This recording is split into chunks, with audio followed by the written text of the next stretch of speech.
Não vou na igreja porque eu estou zangado com fulano, com ciclano. Não vou fazer isso por causa... Gente, você está fazendo é para quem? Quem tem esse discurso fica claro que não está fazendo para Deus.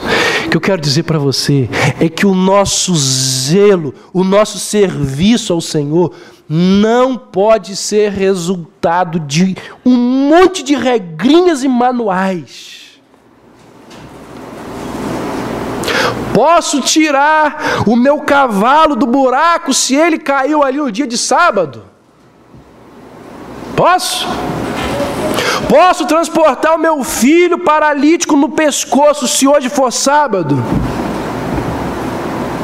Posso assistir televisão dia de domingo? Posso usar batom?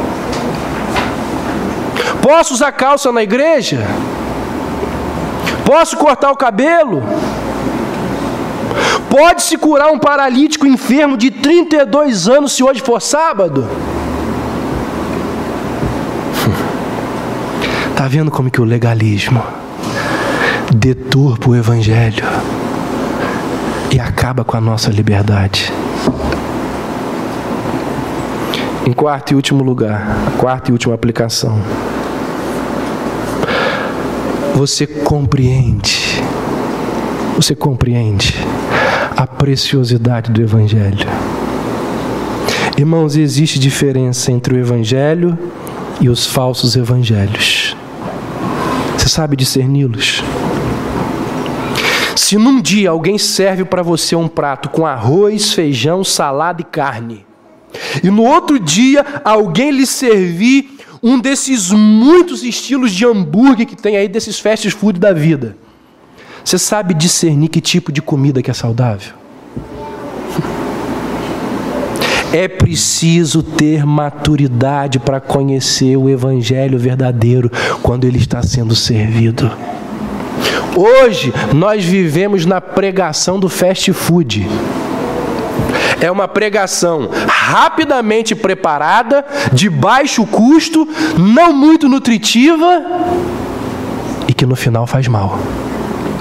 Pregação fast food. Alguém disse que nós vivemos na era do sermãozinho, e sermãozinho fazem cristãozinhos.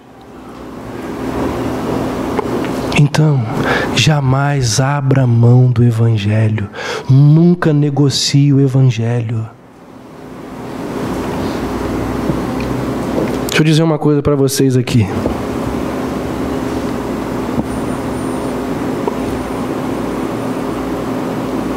Essa talvez seja a mais importante mensagem que eu tenho para transmitir a essa igreja. De tudo que eu já preguei, talvez essa aqui seja a mais importante de todas. Não negocie o evangelho. Jamais. Essa igreja pode não ter uma excelente estrutura para crianças. Pode não ter itens de conforto como um bom estacionamento, um som excelente e tantas outras coisas mais. Mas nós devemos zelar por aquilo que é o principal: pregação do evangelho. Não significa que essas coisas não sejam importantes, mas o fundamental é o evangelho. Eu encerro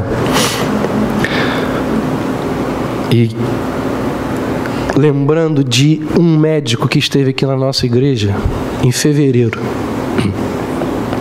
Um camarada chamado Afrânio Neves, um oftalmologista, mora lá em Brasília.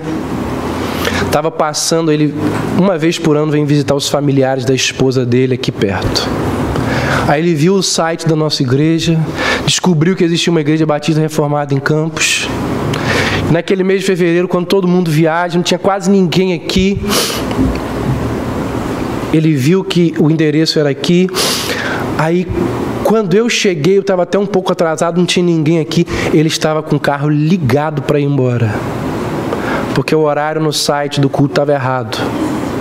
Estava 7 horas, e como era horário de verão, a gente estava fazendo culto 7h30. E aí eu parei o carro atrás dele, eu vi que ele olhou pelo retrovisor, saiu, tomei até um susto. Falou: se você é o pastor Davi? Falei: sou. Ele: que coisa boa que você está aqui. Ele falou: eu estava orando com a minha esposa e a minha filha para Deus nos guardar na viagem, que a gente já estava indo embora. Aí ele entrou com a esposa, assistiu o culto. Depois nós fomos lá na casa de Reinaldo um pouco, conversamos melhor. E aí ele contou a história da vida dele, um pouco. Ele disse: Davi, eu fazia parte de uma igreja em Brasília. Tinha mais de 1000 membros. Uma estrutura fantástica. Boa música, muito conforto. Estava tudo no lugar, Davi. Sou membro da igreja há mais de 15 anos. Tudo estava no lugar, menos o Evangelho. Menos o Evangelho. E eu resolvi sair. Resolvi sair junto com 2, 3 irmãos. Nós estamos nos reunindo para poder encontrar uma comunidade que pregue o Evangelho. Ele falou: eu tenho uma menina, tá aí, ó, 12, 13 anos, tá aqui comigo. O que vai ser dela? Sem uma igreja? Não sei. Eu vou pagar um preço por isso junto com ela. Mas não tem como viver numa igreja, disse ele, onde o evangelho da graça não é pregado. Irmãos, Paulo disse: admira-me que estejais passando da graça de Cristo para outro evangelho, o qual não é outro. Nós não podemos jamais abrir mão de saber o que é, de pregar em sua pureza o evangelho. Não podemos jamais. Essa é uma verdade que ao longo dos anos vocês sabem que eu venho pregando.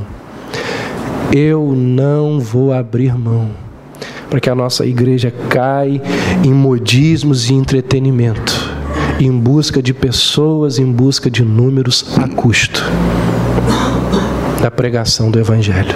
Nunca. Que Deus possa fazer dessa mensagem uma renovação dos nossos corações, para valorizarmos e defendermos a pureza do evangelho. Vamos ficar em pé e vamos encerrar cantando ao Senhor.